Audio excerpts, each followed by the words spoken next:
അമ്മയ്ക്കും തിരുക്കുമാരനും 1000 നന്ദി. അമ്മയുടെ പ്രത്യക്ഷീകരണത്തിൻ്റെ സ്ഥിരസാക്ഷിയായ യേശുപ്പൻ്റെ നാമത്തിൽ എന്നെ എൻ്റെ കുടുംബത്തെ ഉയർത്തിയതിന് അമ്മയ്ക്കും തിരുക്കുമാരനും എത്ര നന്ദി പറഞ്ഞാലും തീരത്തില്ല. ഇന്ന് ഞങ്ങളിവിടെ എൻ്റെ പേര് ഡോണ. ഞങ്ങൾ വരുന്നത് കൊട്ടാരക്കരയിൽ നിന്നാണ്. ഇതെൻ്റെ മമ്മിയാണ്. ഞങ്ങളിവിടെ ആദ്യമായിട്ട് വന്ന് ഉടമ്പടി എടുക്കുന്നത് 2022 നവംബർ 18-നാണ്. എൻ്റെ മമ്മിയാണ് ഫസ്റ്റ് ഉടമ്പടി എടുക്കുന്നത്. ഞങ്ങൾ ഒരു വലിയൊരു ജേണി തന്നെയാണ്. ഈ ഒരു 1 ഇയർ ഉടമ്പടി എടുത്തിട്ട് ഞങ്ങളുടെ ജീവിതത്തിൽ നടന്ന ഓരോ അനുഗ്രഹങ്ങൾ പറഞ്ഞാലും തീരാത്തത്തോളമാണ്. എൻ്റെ അമ്മയ്ക്ക് എത്ര നന്ദി പറഞ്ഞാലും തീരത്തില്ല. അത്രത്തോളം നന്മകൾ ഞങ്ങളുടെ ജീവിതത്തിൽ ചെയ്തു തന്നിട്ടുണ്ട്. ഇന്ന് ഞങ്ങളിവിടെ നിൽക്കുന്നത് വരെ ഒത്തിരി നന്ദി. അമ്മയ്ക്കും തിരുക്കുമാരനും 1000 നന്ദികൾ പറഞ്ഞുകൊണ്ട് തുടങ്ങുകയാണ് എൻ്റെ സാക്ഷ്യം. ആദ്യമായിട്ട് മമ്മിയാണ് ഉടമ്പടി എടുക്കുന്നത്. ഞങ്ങളിവിടെ വരുന്നത് മമ്മിയുടെ അനിയത്തി ആദ്യമായിട്ട് ഉടമ്പടി എടുത്തിട്ട് മമ്മിയുടെ അനിയത്തി വഴിയാണ് ഞങ്ങൾ അറിയുന്നത് ഇങ്ങനെ കൃപാസനത്തെക്കുറിച്ചൊക്കെ. അങ്ങനെ ഞങ്ങളിവിടെ വന്നു. ഫസ്റ്റ് വരുന്ന സമയത്ത് ഉടമ്പടി എടുക്കണമെന്നുള്ള രീതിയിലല്ല ഞങ്ങൾ വന്നത്. പക്ഷേ മാതാവ് തന്നെ ഒരു ഡ്രൈവിംഗ് ഫോഴ്സ് എന്ന് പറയുന്ന പോലെ മമ്മിയെ ആരോ ഫോഴ്സ് ചെയ്ത് ഉടമ്പടി എടുക്കുന്ന പോലെ മമ്മി തന്നെ സ്വയമായിട്ടെല്ലാം ചെയ്യുകയും ഉടമ്പടിയുടെ കാര്യങ്ങളെല്ലാം ക്ലാസ് അറ്റൻഡ് ചെയ്തു, മേളിൽ പോയി ടോക്കൺ എടുത്ത് ക്ലാസ് അറ്റൻഡ് ചെയ്തു. എല്ലാ കാര്യങ്ങളും മാതാവ് മമ്മിയെ കൊണ്ട് ചെയ്യിപ്പിക്കുമായിരുന്നു.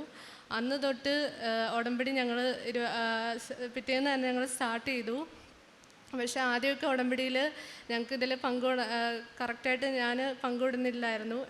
മമ്മിയായിരുന്നു പ്രാർത്ഥനയും കാര്യങ്ങളും അരമണിക്കൂറത്തെ ബൈബിൾ വായനയൊക്കെ ചെയ്തുകൊണ്ടിരുന്നത്. ഞങ്ങളിവിടെ നിന്ന് ആദ്യമായിട്ട് ഉടമ്പടി എടുക്കാനുള്ള കാരണം എന്ന് പറയുന്നത് ഞങ്ങളുടെ ഫിനാൻഷ്യൽ ക്രൈസിസ് ആയിരുന്നു. എൻ്റെ പപ്പ വിദേശത്ത് ബിസിനസ് നടത്തിക്കൊണ്ടിരുന്ന ഒരാളായിരുന്നു. അവിടെ ഒത്തിരിയധികം കടബാധയിലൂടെ കടന്നു പോയിക്കൊണ്ടിരിക്കുന്ന ഒരു സമയത്താണ് ഞങ്ങളിവിടെ നിന്ന് ഉടമ്പടി എടുക്കുന്നത്. പപ്പ ജോലി നഷ്ടപ്പെട്ട് നാട്ടിൽ വരികയും അതിനെ തുടർന്ന് ഒത്തിരിയധികം പ്രശ്നങ്ങൾ ഞങ്ങൾ നേരിട്ടുകൊണ്ടിരിക്കുന്ന ഒരു സമയമായിരുന്നു. ഞങ്ങൾക്ക് ആരും ഉണ്ടായിരുന്നില്ല ഒരു സഹായത്തിനും. ഫിനാൻഷ്യലി ഞങ്ങളെ ഒന്ന് സപ്പോർട്ട് ചെയ്യാൻ റിലേറ്റീവ്സ് ആയിട്ട് ഫ്രണ്ട്സ് ആവട്ടെ ആരും ഉണ്ടായിരുന്നില്ല. കാരണം അങ്ങനെ ഒരു അവസ്ഥയായിരുന്നു. നാട്ടിൽ വന്നപ്പോഴത്തേക്കും ഞങ്ങളെ ഫിനാൻഷ്യലി ഞങ്ങൾക്ക് ഒരു ഇൻകവും കിട്ടാത്തൊരവസ്ഥയായപ്പോഴത്തേക്കും പപ്പയുടെ ലോണുകളും കാര്യങ്ങളും ഒക്കെ മുടങ്ങി. പിന്നെ അവിടുത്തെ ബാങ്കിൻ്റെ ലോണുകളും ഒത്തിരി പെൻഡിങ് ഉണ്ടായിരുന്നു. അതെല്ലാം മുടങ്ങിയ സമയത്ത് ഒന്നും പറ്റാത്തൊരവസ്ഥയായിരുന്നു പപ്പയ്ക്ക്. പിന്നെ എനിക്കും ഫിനാൻഷ്യലി എൻ്റെ ഫാമിലി സപ്പോർട്ട് ചെയ്യാനുള്ളൊരു ഇതുണ്ടായിരുന്നില്ല. കാരണം ഞാൻ പഠിക്കുന്ന സമയം ഞാൻ ഇൻറ്റേൺഷിപ്പ് ചെയ്യുമായിരുന്നു. അപ്പം എനിക്ക് ഫിനാൻഷ്യലി അവർക്കൊരു സപ്പോർട്ട് കൊടുക്കാൻ പറ്റത്തില്ലായിരുന്നു. പിന്നെ ഉള്ളത് പിന്നെ ആകെ കൂടെ ഞങ്ങൾക്ക് പപ്പയുടെ ഇൻകം കൊണ്ടാണ് ഞങ്ങളുടെ ഫാമിലി റൺ ചെയ്തുകൊണ്ടിരുന്നത്. അതുകൂടെ ഞങ്ങൾക്ക് മൊത്തത്തിൽ നഷ്ടപ്പെട്ടപ്പോൾ എങ്ങനെയാണ് മുന്നോട്ട് പോകേണ്ടതെന്ന് അറിയാത്തൊരവസ്ഥയായിരുന്നു. ഈവൻ ഞങ്ങൾ ഒരു സൂയിസൈഡ് എന്നുള്ള ഒരു വക്കിൽ വരെ എത്തിയിട്ടാണ് മാതാവ് ഞങ്ങളെ ഇവിടേക്ക് കൊണ്ടുവന്ന് പിന്നെ പടിപടിയായിട്ട് ഞങ്ങളെ ഉയർത്തുമായിരുന്നു. അതുവരെ ബാങ്കിൽ നിന്ന് നിരന്തരമായി ഞങ്ങളെ ശല്യപ്പെടുത്തുമായിരുന്നു പപ്പയുടെ ലോണിൻ്റെ കാര്യങ്ങളൊക്കെ വെച്ചിട്ട്. പക്ഷേ ഇവിടെ വന്ന് ഉടമ്പടി എടുത്തതിന് ശേഷം പിന്നെ ഒരാളോ ഒരു കോള് പോലും വന്നിട്ടില്ല ഞങ്ങൾക്ക്. അങ്ങനെ ഞങ്ങളെ മാതാവ് പൊതിഞ്ഞു പിടിക്കുമായിരുന്നു. പിന്നെ ഞങ്ങളുടെ മെയിൻ നിയോഗം എന്ന് പറയുന്നത് ഇവിടെ വന്ന് വെച്ചതെന്ന് പറഞ്ഞ് ഞങ്ങളുടെ പ്രോപ്പർട്ടിയും ഞങ്ങളുടെ വീടും വിൽക്കാൻ വേണ്ടിയിട്ടായിരുന്നു. അത് വിറ്റാൽ മാത്രമേ ഞങ്ങൾക്ക് മുന്നോട്ടുള്ള കാര്യങ്ങൾക്കൊക്കെ ഒരു തീരുമാനം ഉണ്ടാകത്തുള്ളായിരുന്നു. ഞങ്ങളുടെ കടങ്ങൾക്കൊക്കെ ഒരു പരിഹാരം വേണമെന്നുണ്ടെങ്കിലും ലോണുകളൊക്കെ അടയ്ക്കണമെന്നുണ്ടെങ്കിലും ഞങ്ങൾക്ക് ആ പ്രോപ്പർട്ടി സെയിൽ കൊണ്ട് മാത്രമേ സാധിക്കത്തുള്ളായിരുന്നു. അങ്ങനെ പ്രോപ്പർട്ടി സെയിൽ ഉടമ്പടി എടുത്ത സമയത്തും കുറേ ആൾക്കാർ ഫസ്റ്റ് ഉടമ്പടിയുടെ സമയത്ത് പക്ഷേ ഞങ്ങൾ കാര്യമായിട്ട് പ്രേക്ഷിത പ്രവർത്തനങ്ങളോ കാരുണ്യപ്രവൃത്തിയോ ഒന്നും ചെയ്യാനുള്ള സാഹചര്യം അല്ലായിരുന്നു ഞങ്ങൾക്ക്. ഫിനാൻഷ്യലി ഞങ്ങൾ ഭയങ്കര പുറമോട്ട് നിന്നൊരു സ്റ്റേജായിരുന്നു. പക്ഷേ പ്രാർത്ഥന കാര്യങ്ങളൊക്കെ നല്ലോണം ചെയ്യുമായിരുന്നു. പക്ഷേ ആ സമയത്ത് ഞങ്ങളുടെ വീട് കാണാനും പ്രോപ്പർട്ടി കാണാനും ഒക്കെ ഒത്തിരി പേര് വരുമായിരുന്നു. പക്ഷേ ആരും ഒരു പോസിറ്റീവായിട്ടുള്ള റിപ്ലൈ തരത്തുണ്ടായിരുന്നില്ല. അങ്ങനെ കുറേ കഴിഞ്ഞ് ഞങ്ങൾ ഫസ്റ്റ് ഉടമ്പടി പുതുക്കാറായ സമയത്ത് മമ്മി ഇവിടെ വന്ന് പുതുക്കി. അത് കഴിഞ്ഞ് സെക്കൻഡ് ഉടമ്പടി അതുപോലെയൊക്കെ തന്നെ പോയി. പക്ഷെ ഞങ്ങൾ ആ സമയത്ത് കുറേ കാരുണ്യ പ്രവൃത്തികളും അതുപോലെ ബാക്കിയുള്ള കാര്യങ്ങൾ ഞങ്ങൾ കൂടുതലായി ശ്രദ്ധിച്ച് ചെയ്യാൻ തുടങ്ങി. ഞങ്ങൾ ഫാമിലിയായിട്ട് ഒരുങ്ങി ആ ഉടമ്പടിയിൽ പങ്കുകൊള്ളാൻ തുടങ്ങി. പക്ഷേ ആ ഉടമ്പടിയിലും ഞങ്ങൾക്കൊരു പോസിറ്റീവായിട്ടുള്ളൊരു ഇതുണ്ടായിരുന്നില്ല, ഞങ്ങൾക്കൊരു റിസൾട്ട് കിട്ടിയില്ല. പക്ഷേ അത് കഴിഞ്ഞ് ഞങ്ങൾ മമ്മി രണ്ടാമത്തെ ഉടമ്പടി പുതുക്കിയ സമയത്ത് അച്ഛനെ വന്നിവിടെ കണ്ടു. ആൾത്തറയിൽ അച്ഛനെ കണ്ടു പ്രാർത്ഥിച്ചു. അച്ഛനൊരു കാശുരൂപം കൊടുക്കുകയും ആ കാശുരൂപം ഞങ്ങളുടെ വീടിൻ്റെ സെൻറ്ററിൽ കുഴിച്ചിട്ടതിന് ശേഷം ഒരു 12 ദിവസം ആയപ്പോഴത്തേക്കും ഞങ്ങളുടെ വീടിന് എഗ്രിമെൻ്റ് ആയി. അതുവരെ എന്ത് തടസ്സമാണോ എന്തെന്നറിയില്ല, ആ തടസ്സങ്ങളെല്ലാം നീങ്ങി. അതുപോലെ ഞങ്ങളുടെ പ്രോപ്പർട്ടി സെയിലായാലും 1 മന്തിനുള്ളിൽ വേറൊരു പ്രോപ്പർട്ടി ഉണ്ട്, അതും സെയിലായി. അത് ആക്ച്വലി ലോണിലായിരുന്നു ഇരുന്നത്. അങ്ങനെ ആ പ്രോപ്പർട്ടിയുടെ എഗ്രിമെൻറ്റും ആയി. അങ്ങനെ ഇപ്പോൾ ഞങ്ങൾ ഈ December 2 ഞങ്ങളുടെ പ്രോപ്പർട്ടി സെയിൽ നടന്നു. ഇപ്പോൾ ഞങ്ങളുടെ കംപ്ലീറ്റ് മൊത്തം കടിബാധ്യതകളും ഞങ്ങൾക്ക് ആ പ്രോപ്പർട്ടി സെയിലോടെ തീർന്നു. പക്ഷേ പപ്പയ്ക്ക് ഫിനാൻഷ്യലി സപ്പോർട്ട് ചെയ്യാൻ പപ്പയ്ക്കൊരു ഇൻകം ഇതുവരെ ആയിട്ടില്ല. പക്ഷെ ചെറിയ രീതിയിൽ പപ്പയ്ക്കൊരു ഇൻകം വന്നായിരുന്നു. പക്ഷെ അതും ഇതുവരെ ഒന്നും സ്റ്റേബിൾ ആയിട്ടില്ല. ഞങ്ങൾ വിശ്വസിക്കുന്ന മാതാവ് ഇനിയും പപ്പയെ നടത്തും എന്നുള്ളതിൽ.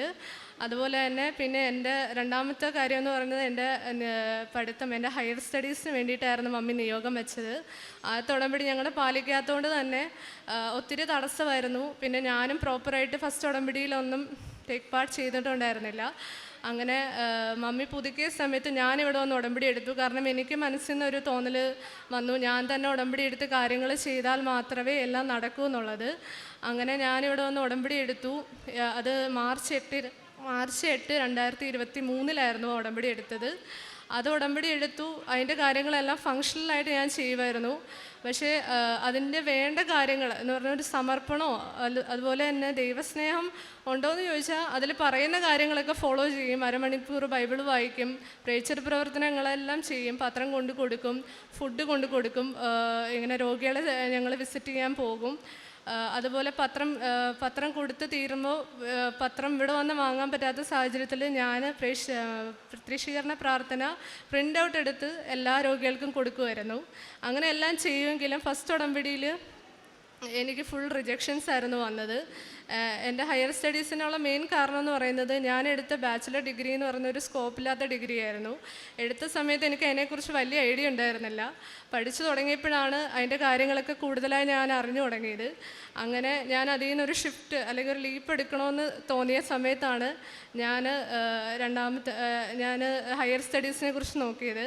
അങ്ങനെ ഞാൻ ഐൽസ് എഴുതിയ സമയത്താണ് ഞാൻ മമ്മി ഇവിടെ വന്ന് ഫസ്റ്റ് ഉടമ്പടി എടുക്കുന്നത്. അങ്ങനെ ഇവിടുത്തെ കാശ് രൂപമൊക്കെ കൊണ്ടാണ് ഞാൻ പോയി ഐൽസ് എഴുതിയത്. അങ്ങനെ എനിക്ക് നല്ല സ്കോർ തന്ന എൻ്റെ അമ്മ എന്നെ അനുഗ്രഹിച്ചു. അതുവഴി അത് കഴിഞ്ഞിട്ട് പിന്നെ ഞാൻ ഓരോ കൺട്രീസിന് പ്രോസസ്സിങ് ചെയ്തു. പല കൺട്രീസിന് വെച്ചെങ്കിലും ഫുൾ റിജക്ഷനായിരുന്നു. ആദ്യം കാനഡയ്ക്ക് വെച്ചു, കാനഡയിൽ റിജക്ഷനായിരുന്നു. പിന്നെ പല കൺട്രീസ് നോക്കി, UK അതുപോലെ അയർലൻഡ് എല്ലാം നോക്കി ഫുൾ റിജക്ഷനായിരുന്നു. കാരണം എന്ന് പറഞ്ഞു കഴിഞ്ഞാൽ എൻ്റെ എഡ്യൂക്കേഷണൽ ബാക്ക്ഗ്രൗണ്ട് എന്ന് പറയുന്നത് ഒരു കാർഡിയക് റിലേറ്റഡ് കോഴ്സാണ്.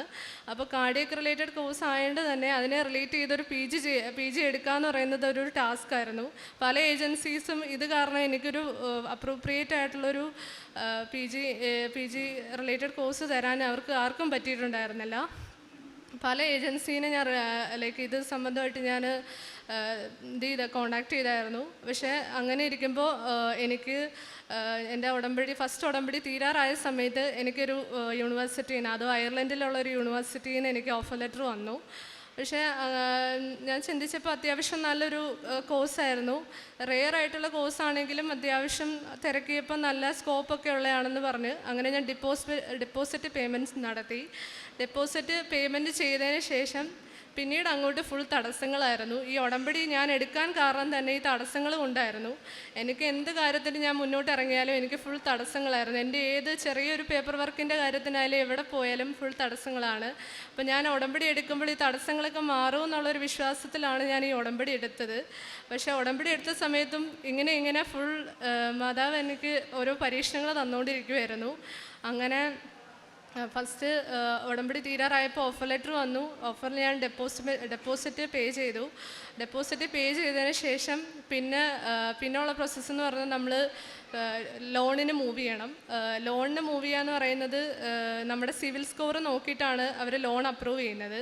അപ്പോൾ ഞങ്ങൾക്ക് ലോണ് ബാങ്കിൽ പെൻഡിങ് ആയിട്ട് ഇങ്ങനെ കിടക്കുന്നതുകൊണ്ട് ഞങ്ങൾക്ക് ഫുൾ റിജക്ഷൻസ് ആയിരുന്നു. ഒരു 2-3 അല്ല ഒരു 5-6 ബാങ്കിൽ ഞങ്ങൾ കോൺടാക്ട് ചെയ്തു. അവരെല്ലാം നമ്മൾ റിജക്റ്റ് ചെയ്തു. അപ്പോൾ ആ പ്രതീക്ഷയും പോയി. പിന്നെ ഉള്ളതെന്ന് പറഞ്ഞാൽ ഈ പ്രോപ്പർട്ടി സെയിലിൽ കൂടെ നമുക്ക് എമൗണ്ട് കണ്ടെത്താമെന്നുള്ളതായിരുന്നു.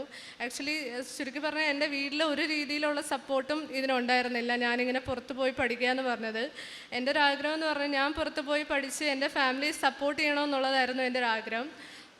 ഞാൻ അതുകൊണ്ട് മാത്രമാണ് ഇതിന് മുന്നിട്ടിറങ്ങിയത്. കാരണം ഞാൻ ഒറ്റ മോളാണ്. അതുപോലെ ഞാൻ മുന്നോട്ടിറങ്ങി എൻ്റെ ഫാമിലിക്ക് സപ്പോർട്ട് ചെയ്താൽ മാത്രമേ അവർക്കിനി മുന്നോട്ട് പോകാൻ പറ്റുള്ളൂ. അപ്പം അതിന് വേണ്ടിയിട്ടാണ് ഞാനിതിന് വേണ്ടി ഇറങ്ങിയത്. പക്ഷെ എന്നാലും എൻ്റെ ഉള്ളിൽ നിന്ന് ആരോ എന്നോട് പറയുന്നുണ്ട് നിനക്ക് സാധിക്കും എന്നുള്ളൊരു ഉള്ളിൽ നിന്നൊരു എനിക്കൊരു ബോധ്യം ഉണ്ടായിരുന്നു. ആരും എന്നോട് പറയുന്നത് പോലെ എനിക്ക് തോന്നി. അങ്ങനെ ലോൺ കിട്ടിയില്ല. അങ്ങനെ ഞങ്ങൾ പ്രോപ്പർട്ടി സെയിലിന് വേണ്ടിയാണ് അച്ഛനെ കണ്ടത് ഇവിടെ വന്ന്. അങ്ങനെ അച്ഛനെ കണ്ടു. അച്ഛൻ്റെ കാശ് രൂപം വെച്ച് പ്രോപ്പർട്ടി സെയിൽ നടന്നു. എഗ്രിമെൻ്റ് എഴുതി. പക്ഷേ എഗ്രിമെൻ്റ് വെച്ചിട്ടൊന്നും നമുക്ക് ആ എമൗണ്ട് ഒന്നും കൊണ്ട് പോകാൻ പറ്റത്തില്ല. കാരണം പ്രോപ്പർ ഡോക്യുമെൻറ്റേഷൻ അവർക്ക് വേണം. ഫണ്ടിൻ്റെ രീതിയിലാണെങ്കിലും നമുക്ക് ഡെപ്പോസിറ്റ് ഒരു 10 lakhsോളം കാണിക്കണം. അതിന് പ്രോപ്പർ ഡോക്യുമെൻറ്റേഷനും ITRും കാര്യങ്ങളും ഇൻകം സർട്ടിഫിക്കറ്റും എല്ലാം വേണം. നമുക്ക് ഇൻകം സർട്ടിഫിക്കറ്റ് കാണിക്കാൻ നമുക്കൊന്നുമില്ല നമ്മുടെ കയ്യിൽ. അങ്ങനെ ഒത്തിരി തടസ്സങ്ങളിലൂടെ കടന്നുപോയി. അങ്ങനെ ലാസ്റ്റ് എനിക്ക് മനസ്സിലായി ഇതെന്തായാലും കിട്ടാൻ പോകുന്നില്ല. ഞാൻ അടച്ച ഡെപ്പോസിറ്റ് ഒരു $50,000 ഒരു 46,000ഓളം എൻ്റെ കയ്യിൽ നിന്ന് പോയി. പിന്നെ ആ കൂടെ എൻ്റെ പ്രതീക്ഷയെല്ലാം തകർന്നു. ഇനി എന്ത് ചെയ്യുമെന്നറിയാതെ അങ്ങനെ അപ്പോഴത്തേക്ക് ഞാൻ എൻ്റെ ഫസ്റ്റ് ഉടമ്പടി പുതുക്കി കഴിഞ്ഞായിരുന്നു. അപ്പം ഞാനിങ്ങനെ ആലോചിച്ചു, ഈ ഒരു ഉടമ്പടി കഴിഞ്ഞു, രണ്ടാമത്തെ ഉടമ്പടിയും തീരാറായി, എന്നിട്ടും എൻ്റെ കാര്യങ്ങളിലൊന്നും ഒരു മൂവ്മെൻ്റ് ഉണ്ടാവുന്നില്ല. അങ്ങനെ ഇരുന്നപ്പോഴാണ് ഞാനൊന്ന് ജസ്റ്റ് ഒരു സെൽഫ് അനാലിസിസ് ചെയ്തത്, എവിടെയാണ് എനിക്ക് മിസ്റ്റേക്ക് പറ്റിയെന്നുള്ളത്. അങ്ങനെ ഞാൻ കരഞ്ഞ് പ്രാർത്ഥിച്ച് ഞാനൊരു വചനം എടുത്തു. അങ്ങനെ എനിക്ക് കിട്ടിയ വചനം എന്ന് പറയുന്നത് ഐഷയ 43:18 മുതൽ 20 വരെയുള്ള വാക്യങ്ങളായിരുന്നു. അതിനകത്തുകൂടെ എനിക്ക് ദൈവം എന്നോട് പറഞ്ഞത്, പഴയ കാര്യങ്ങൾ നിങ്ങൾ ഓർക്കുകയോ പരിഗണിക്കുകയോ വേണ്ട, ഇതാ ഞാൻ പുതിയൊരു കാര്യം ചെയ്യുന്നു, അത് മുളയെടുക്കുന്നത് നിങ്ങൾ അറിയുന്നില്ലേ? ഞാൻ വിജന പ്രദേശത്ത് ഒരു പാതയും മരുഭൂമിയിൽ നദികളും ഉണ്ടാക്കും. ആ ഒരു വചനം കേട്ടപ്പോൾ തന്നെ എനിക്കൊരു പോസിറ്റീവ് അല്ലെങ്കിൽ ഒരു ഒപ്റ്റിമിസ്റ്റിക് ആയിട്ട് എനിക്ക് തോന്നി. എന്ന് പറഞ്ഞാൽ മാതാവ് കൂടെ ഉണ്ടെന്നുള്ളൊരു കരുതൽ എനിക്ക് തോന്നി. അങ്ങനെ പുതിയതായിട്ട് എന്തോ സംഭവിക്കാൻ പോകുന്നെന്നുള്ളൊരു തോന്നൽ വന്നു. അതിനുശേഷം ഞാനിങ്ങനെ പ്രാർത്ഥിച്ചുകൊണ്ടിരുന്നപ്പോൾ എൻ്റെ ഉള്ളിൽ നിന്ന് പറയുകയാണ്, നീ കംപ്ലീറ്റ്ലി സറണ്ടർ ചെയ്യ്. നീ നിൻ്റെ മെറിറ്റിൽ വിശ്വസിക്കാതെ നീ കംപ്ലീറ്റായി സറണ്ടർ ചെയ്യാനുള്ള ഒരു മെസ്സേജാണ് എനിക്ക് ആരോ ഇങ്ങനെ പറയുന്നത് പോലെ എനിക്ക് തോന്നി. അങ്ങനെ ഞാൻ എൻ്റെ കംപ്ലീറ്റ് സറണ്ടർ ചെയ്തു. എൻ്റെ മാതാവിന് അത്രയും കാലം ഞാൻ ഒരു 50% എൻ്റെ മെറിറ്റിലാണ് ഞാൻ വിശ്വസിച്ചിരുന്നത്. കാരണം മെറിറ്റ് വെച്ച് നോക്കുവാണെങ്കിൽ എനിക്ക് അത്യാവശ്യം മാർക്കുള്ള ഒരാളാണ്. അക്കാഡമിക്കലി ഞാൻ കുറച്ച് മുന്നിൽ നിൽക്കുന്ന ആളാണ്. പക്ഷേ ഞാൻ അതിലാണ് വിശ്വസിച്ചുകൊണ്ടിരുന്നത്. മെറിറ്റിൽ നിന്ന് ഞാൻ മാറി ഗ്രേസിലേക്ക് തിരിഞ്ഞപ്പോഴാണ് ഫുള്ളി ഞാൻ സറണ്ടർ ചെയ്തു. അതിന് ശേഷമാണ് പിന്നീട് അങ്ങോട്ട് എൻ്റെ ഇപ്പോൾ ഈ വിസ കിട്ടി ഞാനിങ്ങനെ നിൽക്കുന്ന വരെയുള്ള കാര്യങ്ങൾ നടന്നിരിക്കുന്നത്. അതിനുശേഷം ഞാൻ എൻ്റെ ഏജൻസി മാറ്റി വേറെ ഏജൻസിയിൽ കൊടുത്തു. റീഫണ്ടിന് ചോദിച്ചപ്പോൾ റീഫണ്ട് കിട്ടിയില്ല, ഡെപ്പോസിറ്റ് പേയ്മെൻറ്റ്. അങ്ങനെ ഞാൻ വേറൊരു ഏജൻസി വഴി ഞാൻ എൻ്റെ ഡോക്യുമെൻറ്റ്സ് ഫയൽ ചെയ്തു. അങ്ങനെ അവരെ നോക്കി അവർ ആക്ച്വലി ഒരു എജുഫെയർ പോലെ കണ്ടക്ട് ചെയ്യുന്നുണ്ടായിരുന്നു കോട്ടയത്ത് വെച്ച്. അങ്ങനെ എന്നോട് പറഞ്ഞു അവിടെ വന്നത് പാർട്ടിസിപ്പേറ്റ് ചെയ്യാൻ പറഞ്ഞു അതിൽ. അങ്ങനെ ഞാൻ പോയി. അവിടെ ചെന്നപ്പോൾ ഞാനൊരു ഡെലിഗേറ്റിനെ കണ്ടു. അത് ഒരു ജർമ്മൻ യൂണിവേഴ്സിറ്റി, പ്രൈവറ്റ് ആയിട്ടുള്ള ഒരു യൂണിവേഴ്സിറ്റിയുടെ ഡെലിഗേറ്റിനെയാണ് ഞാൻ കണ്ടത് അവിടെ വെച്ച്. പുള്ളിക്കാരി എന്നോട് പറഞ്ഞു, നിനക്ക് പറ്റിയ ആപ്റ്റായിട്ടുള്ളൊരു കോഴ്സുണ്ട്, അതും APS സർട്ടിഫിക്കേഷനും ഒന്നും ഇല്ലാത്ത കോഴ്സാണ്. അപ്പം നിനക്ക് പ്രോസസ്സിങ് കാര്യങ്ങളൊക്കെ എളുപ്പമായിരിക്കും, പെട്ടെന്ന് തന്നെ വിസ കിട്ടും. അപ്പോൾ ആദ്യമൊക്കെ എനിക്കൊരു ഡൗട്ട് തോന്നി, ഇത് മാതാവായിട്ട് തരുന്നതാണ്. കാരണം ഞാൻ ഇതിന് പോകുന്നതിന് മുന്നേ ഞാൻ മാതാവിനോട് പറഞ്ഞു, മാതാവേ ഞാൻ എല്ലാം അമ്മയുടെ കയ്യിൽ സമർപ്പിക്കുകയാണ്, ഇനി എൻ്റെ കയ്യിൽ ഒന്നുമില്ല. അമ്മയായിട്ട് തന്നെ എനിക്കൊരു കോഴ്സും അതുപോലെ തന്നെ അമ്മയായിട്ട് എനിക്ക് ഒരു നല്ല യൂണിവേഴ്സിറ്റിയും അതുപോലെ നല്ലൊരു ഇൻടേക്കും നല്ലൊരു കൺട്രിയും തന്നെ എന്നെ അനുഗ്രഹിക്കണമെന്ന് പറഞ്ഞു. അതുപോലെ തന്നെ അവിടെ വെച്ച് എനിക്ക് നല്ലൊരു യൂണിവേഴ്സിറ്റി തന്നു, നല്ലൊരു കോഴ്സ്, അതും എനിക്ക് ആപ്റ്റായിട്ട് എൻ്റെ പ്രൊഫഷനെ റിലേറ്റ് ചെയ്ത് വരുന്ന ഒരു PG കോഴ്സ് തന്നെ എനിക്ക് കിട്ടി. അതുപോലെ നല്ലൊരു യൂണിവേഴ്സിറ്റി, അതും APS ഇല്ലാതെ തന്നെ എനിക്ക് പോവാം. APS എന്ന് പറയുന്ന ഒരു വലിയ പ്രോസസ്സാണ്. ഒരു 3 to 6 months എങ്കിലും അറ്റ്ലീസ്റ്റ് അതിനെടുക്കും അതിൻ്റെ പേപ്പർ വർക്കും കാര്യങ്ങളും ഒക്കെ കിട്ടി ഫൈനലി വെരിഫൈ ചെയ്ത് കിട്ടാൻ. അപ്പോൾ അത്രയും ടൈം നമ്മുടെ കയ്യിലില്ല. പിന്നെ വീട്ടിൽ നിന്നും എന്നെ ഫോഴ്സ് ചെയ്യുന്നുണ്ട്, കാരണം ഓൾറെഡി ഒരു 46 hours കളഞ്ഞിട്ട് ഞാൻ നിൽക്കുവാണ്. അപ്പോൾ ഇനി മുന്നോട്ട് ഉറപ്പുള്ളൊരു കാര്യത്തിന് മാത്രമേ പോകാവൂ. കാരണം APS കിട്ടിയില്ല എന്നുണ്ടെങ്കിൽ നമുക്ക് ഒന്നും മുന്നോട്ട് പോകാൻ പറ്റത്തില്ല. അപ്പം ഇതിന് APSും വേണ്ട, അതുമല്ല ഫീസും ഞാൻ ഇത്രയും നാൾ വെച്ച് എല്ലാ യൂണിവേഴ്സിറ്റിയിൽ കമ്പയർ ചെയ്യുമ്പോഴും വളരെയധികം കുറവ് ഫീസാണ് ഈ യൂണിവേഴ്സിറ്റിക്കുള്ളത്. അത് നല്ലൊരു കോഴ്സാണ്, സ്കോപ്പുള്ള കോഴ്സാണ്. അപ്പം ഞാൻ മാതാവായിട്ട് തന്നെയാണ് ഞാനത് വിശ്വസിച്ചു. കാരണം നല്ല കോഴ്സും നല്ലൊരു ഇൻടേക്ക്, നല്ലൊരു കൺട്രി. പക്ഷെ പിന്നെ എൻ്റെ മുന്നിലൊരു ക്വസ്റ്റ്യൻ മാർക്കായിട്ട് നിന്നത് ജർമ്മനി എന്നുള്ളൊരു കൺട്രി ആയിരുന്നു. ജർമ്മനിയാണ് എനിക്ക് കിട്ടിയ കൺട്രി. അവിടെ ലാംഗ്വേജ് മസ്റ്റായിട്ടുള്ളൊരു ഫാക്ടറാണ്. അപ്പം ലാംഗ്വേജ് പഠിച്ചില്ല എന്നുണ്ടെങ്കിൽ നമ്മൾ വളരെയധികം ബുദ്ധിമുട്ടാണ് അവിടെ ചെന്ന്. അപ്പോൾ ലാംഗ്വേജ് പഠിക്കുക എന്നുള്ളൊരു ഫാക്ടർ കൊണ്ടാണ് നേരത്തെ ഞാൻ ഈ കൺട്രിയെക്കുറിച്ച് ചിന്തിക്കായിരുന്നു. എനിക്കൊരു ധൈര്യമില്ലായിരുന്നു. ഒരു പുതിയ ലാംഗ്വേജ് പഠിക്കുക, അവിടെ പോയി അത് കമ്മ്യൂണിക്കേറ്റ് ചെയ്യുക എന്ന് പറയുന്നത് ഒരിക്കലും എനിക്കത് ചിന്തിക്കാൻ പറ്റാത്തൊരു ഫാക്ടറായിരുന്നു. പക്ഷേ എന്തോ എനിക്ക് ഉള്ളിൽ നിന്ന് മാതാവ് എനിക്ക് ഒരു ധൈര്യം തന്നു. നിന്നെക്കൊണ്ട് സാധിക്കൂ എന്നുള്ളൊരു ധൈര്യം എനിക്ക് മാതാവ് തന്നു. അതിന് ശേഷം ഞാൻ അതിന് എന്നെ മൂവ് ചെയ്യാന്നുള്ളൊരു തീരുമാനത്തിലെത്തി. വീട്ടിൽ ചോദിച്ചപ്പോഴും അവർക്കെല്ലാം സമ്മതമായിരുന്നു. അങ്ങനെ ഞങ്ങൾ അതിന് ആപ്ലിക്കേഷൻ വെച്ച് ഒരു മൺഡേ ആണ് വെച്ചത്. ഒരു ട്യൂസ്ഡേ നെക്സ്റ്റ് ഡേ തന്നെ എനിക്ക് കണ്ടീഷണൽ ഓഫർ ലെറ്റർ വന്നു. അതും കറക്റ്റ് ട്യൂസ്ഡേ ഞാനൊരു സാക്ഷ്യം കേൾക്കുന്ന സമയത്ത് ഇതുപോലെ മാതാവിൻ്റെ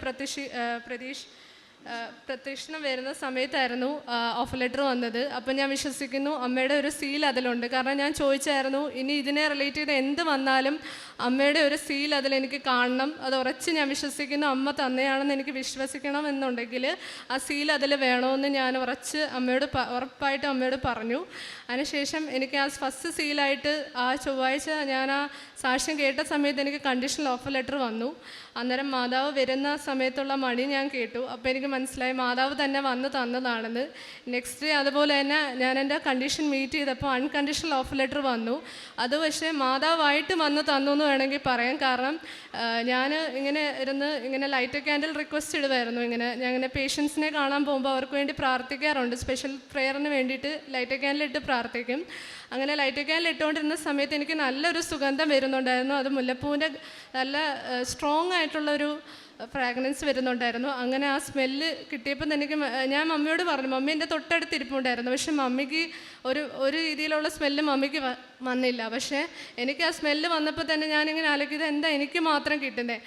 അങ്ങനെ പെട്ടെന്ന് തന്നെ ഒരു 2-3 സെക്കൻഡ്സിനുള്ളിൽ എൻ്റെ ഫോണിൽ നോട്ടിഫിക്കേഷൻ വന്നു, മെയിൽ വന്നു, അൺകണ്ടീഷണൽ ഓഫർ ലെറ്റർ വന്നു.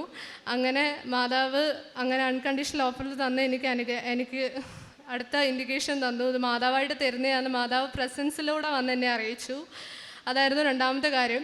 അത് കഴിഞ്ഞ് ഒരു 1 മന്തോളം അത് കഴിഞ്ഞ് ഞാൻ വന്ന് രണ്ടാമത്തെ ഉടമ്പടി പുതുക്കി. അങ്ങനെ ഒരു 1 മന്തോളം അത് കഴിഞ്ഞു. അപ്പോഴത്തേക്കും പിന്നെ വിസയ്ക്ക് ഡേറ്റ് എടുക്കുന്നതായി അടുത്ത വിഷയം.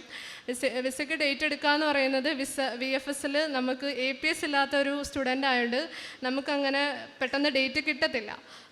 അപ്പം ഏജൻസിക്കാർ എന്നോട് പറഞ്ഞു ഡേറ്റിൻ്റെ ഒരു ഇഷ്യൂ വരുന്നുണ്ട്. കാരണം 1 year ആയി വാലിഡിറ്റി അയൽസിന് വാലിഡിറ്റി 2 years ആണ് ഓൾമോസ്റ്റ് എല്ലാ കൺട്രീസിലും. പക്ഷേ ജർമ്മൻ്റെ പുതിയ റൂൾ അനുസരിച്ച് 1 year വാലിഡിറ്റി കഴിഞ്ഞാൽ ഉടനെ അവർ പുതിയ അയൽസ് എടുക്കണം. ഞാൻ ഓൾമോസ്റ്റ് 1 year ആയി. December 30, 2022 ഞാൻ എൻ്റെ ഫസ്റ്റ് അയൽസിൻ്റെ റിസൾട്ട് എനിക്ക് വന്നത്. അപ്പോൾ ഞാനത് 1 year ഈ December 30 ആകുമ്പോഴത്തേക്കും 1 year കംപ്ലീറ്റ് ആവും. അതിന് മുന്നേ എനിക്ക് വിസയ്ക്ക് ഡേറ്റ് കിട്ടി വിസയ്ക്ക് വെച്ചില്ല എന്നുണ്ടെങ്കിൽ വീണ്ടും അയൽസ് എഴുതേണ്ടി വരും. അതൊന്നുകൂടെ നല്ല പൈസയാവും. പിന്നെയെന്ന് പറഞ്ഞു കഴിഞ്ഞാൽ പിന്നെ അത്ര എഫോർട്ട് എടുത്ത് പഠിച്ചെഴുതാമെന്ന് പറയുന്നത് ചെറിയ കാര്യമല്ല. അപ്പോൾ അപ്പം വീട്ടിലൊക്കെ കുറച്ച് എല്ലാവരും ഒന്ന് ഡൗൺ ആയി. ഇനി എന്ത് ചെയ്യും, ഡേറ്റ് കിട്ടിയില്ല എന്നുണ്ടെങ്കിൽ നമുക്കിനി മുന്നോട്ട് പോകാൻ പറ്റത്തില്ല.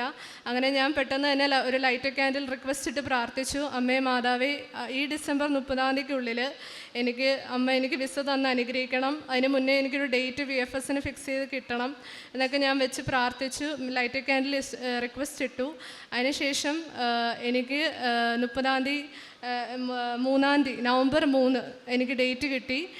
ഇത് ഒക്ടോബറിലാണ് ഇത് സംഭവം നടക്കുന്നത്. അതിന് മുന്നേ തന്നെ അഖണ്ഡ ജപമാല റാലിക്ക് പങ്കെടുക്കാനുള്ള അനുഗ്രഹം എനിക്ക് കിട്ടി. അത് ആക്ച്വലി ഞങ്ങളുടെ ഒരു വലിയൊരു ആഗ്രഹമായിരുന്നു. ഞങ്ങൾ കൊന്തു ചൊല്ലി എന്നും പ്രാർത്ഥിക്കുന്നതായിരുന്നു എനിക്കും അമ്മയ്ക്കും അതിൽ വന്ന് പങ്കെടുക്കണമെന്നുള്ളത്.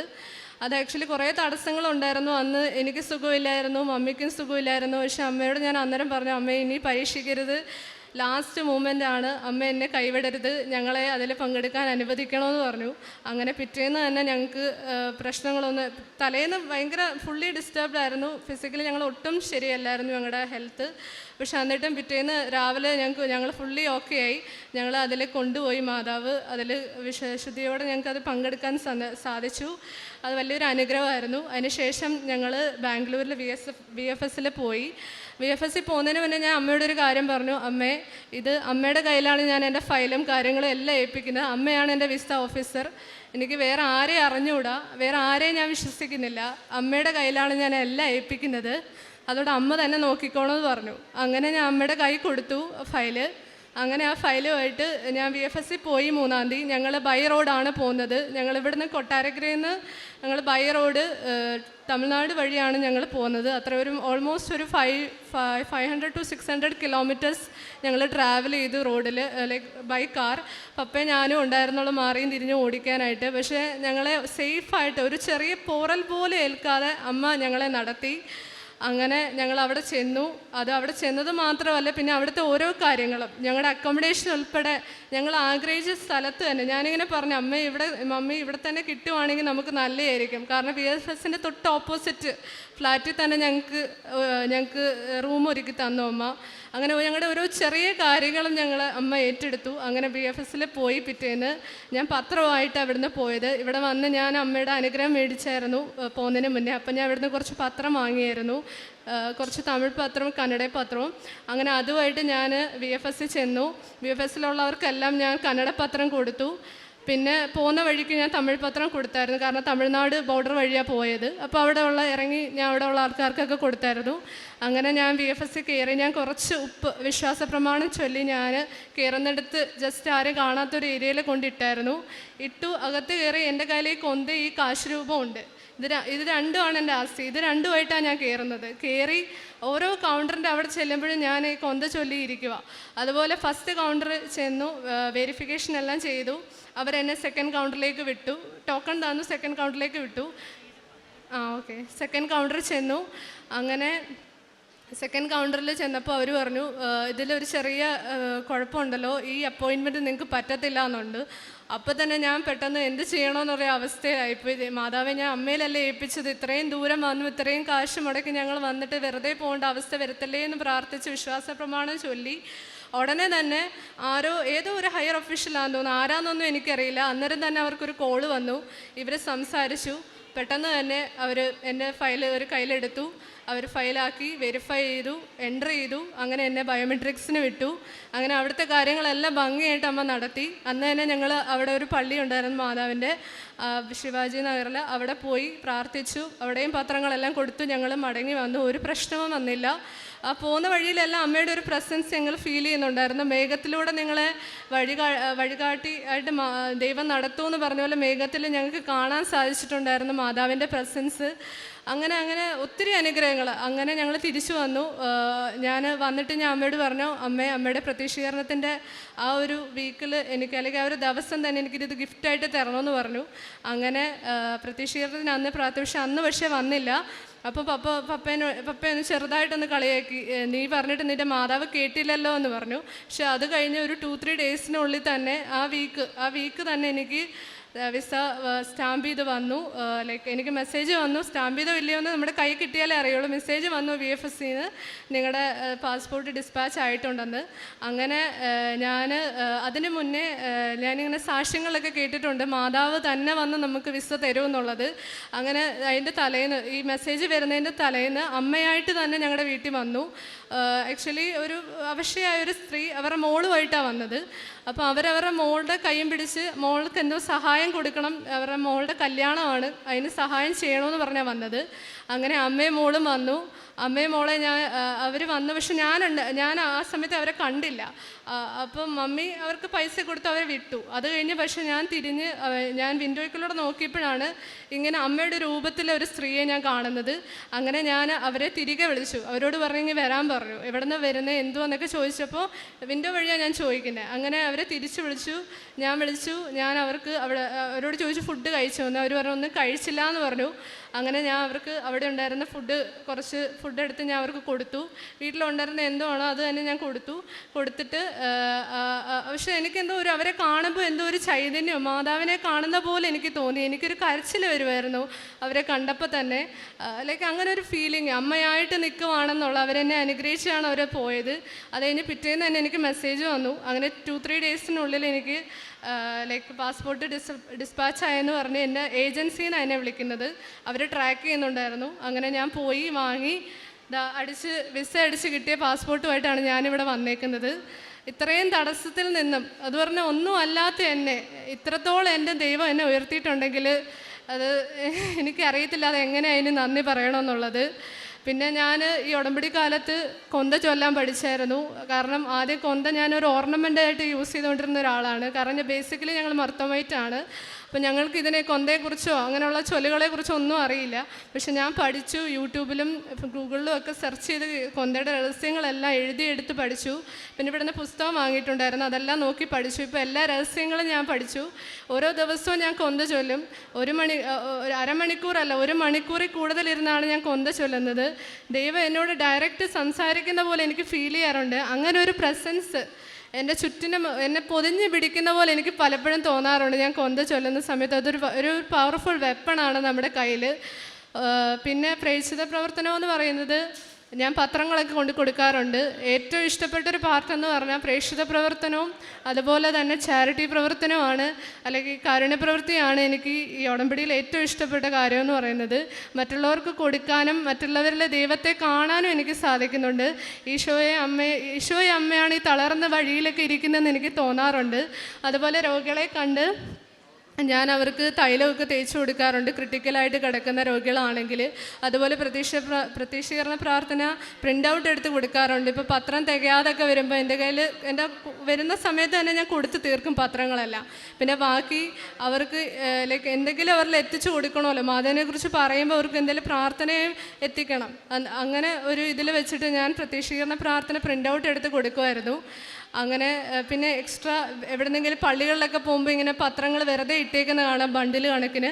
അതൊക്കെ എടുത്ത് ഞാനിങ്ങനെ ഓരോരുത്തരുടെ അടുത്തും ഞാൻ തന്നെ എടുത്ത് കൊടുക്കാറുണ്ട്. അവിടുത്തെ സെക്യൂരിറ്റിയോട് ചോദിച്ചിട്ട് ഞാനിത് എടുത്തോട്ടെ എന്ന് പറഞ്ഞ് ഞാനതെടുത്ത് കൊടുക്കാറുണ്ട്. അതിലൂടെയൊക്കെ എനിക്ക് കുറച്ചുകൂടെ ആഴത്തിൽ വളരാനാണ് സാധിച്ചത്. ദൈവത്തെ എല്ലാവർക്കും കൊടുക്കാനും, അതുപോലെ ഒരാളൊരു പ്രശ്നമായിട്ട് എൻ്റെ അടുക്കൽ വന്നാൽ എനിക്ക് അവർക്ക് കൊടുക്കാൻ പറ്റുന്ന ഏക സൊല്യൂഷൻ എന്ന് പറഞ്ഞാൽ ഇപ്പം കൃപാസനമാണ്. നിങ്ങൾ കൃപാസനത്തിൽ ഇപ്പോൾ ഒരു ഉടമ്പടി എടുക്കുക എന്നൊക്കെയാണ്. പിന്നെ ഞങ്ങൾ പ്രാർത്ഥിച്ചിട്ട് ഒത്തിരി പേർക്ക് സൗഖ്യം കിട്ടിയിട്ടുണ്ട്. എൻ്റെ പപ്പയുടെ കസിന് ക്യാൻസർ ആയിരുന്നു. പുള്ളിക്കാർക്ക് വേണ്ടി ഞങ്ങൾ പ്രാർത്ഥിക്കുമായിരുന്നു. ഞങ്ങളുടെ കുടുംബ പ്രാർത്ഥനയുടെ സമയത്തും അല്ലാതെയൊക്കെ പേഴ്സണൽ പ്രെയറൊക്കെ ചെയ്തിട്ടുണ്ട്. ലൈറ്റ് ക്യാൻഡിലൊക്കെ ഇട്ട് പ്രാർത്ഥിച്ചിട്ടുണ്ട്. പുള്ളിക്കാരിക്ക് കംപ്ലീറ്റ്ലി ക്യൂറായി. അതുപോലെ തന്നെ മമ്മിയുടെ ബ്രദറിൻ്റെ ഒരു ഫ്രണ്ട് ഞങ്ങളൊരു ദിവസം ട്രിപ്പിന് പോയപ്പോൾ ഞങ്ങളുടെ കൂടെ വന്നതാണ് പുള്ളിക്കാരൻ. പക്ഷേ ആ സമയത്ത് പുള്ളിക്കാരന് ഒരു കാർഡിയക് അറസ്റ്റ് ഉണ്ടായി. അവിടെ വെച്ച് തന്നെ അങ്ങനെ ഹോസ്പിറ്റലൈസ് ചെയ്തു. പക്ഷേ ആ ക്രിട്ടിക്കൽ സ്റ്റേജിൽ പറഞ്ഞു കിട്ടത്തില്ല, എല്ലാവരെയും അറിയിച്ചോളാനൊക്കെയാണ് പറഞ്ഞത്. പക്ഷെ ഞങ്ങൾ അവിടെ ഇരുന്ന് പ്രത്യക്ഷീകരണ പ്രാർത്ഥന ചൊല്ലി പ്രാർത്ഥിച്ചു. ഒരു ഹാഫ് ആൻ അവറിനുള്ളിൽ പുള്ളിക്കാരനെ ICUവിന് ഷിഫ്റ്റ് ചെയ്തു വാർഡിലേക്ക്. അങ്ങനെ ഒത്തിരി അനുഗ്രഹങ്ങൾ, 1 അല്ല 2 അല്ല, ഈ ജീവിതം തന്നെ മുഴുവൻ ദൈവത്തിന് കൊടുത്താലും തീരാത്തടത്തോളം അനുഗ്രഹമാണ് ദൈവം ഞങ്ങൾക്ക് തന്നിരിക്കുന്നത്. എൻ്റെ അമ്മയ്ക്കും തിരുക്കുമാരനും 1000 നന്ദി ഇത്രത്തോളം ഞങ്ങളെ നടത്തിയതിന്. അങ്ങ് ഞങ്ങളോടൊത്ത് യാത്ര ചെയ്യുമെങ്കിൽ ഞാനും അങ്ങയുടെ ജനവും ഭൂമുഖത്തുള്ള മറ്റെല്ലാ ജനതകളിലും നിന്ന് വ്യത്യസ്തരായിരിക്കും. പുറപ്പാടിൻ്റെ പുസ്തകം 33-ാം അധ്യായം 16-ാം തിരുവചനമാണ്.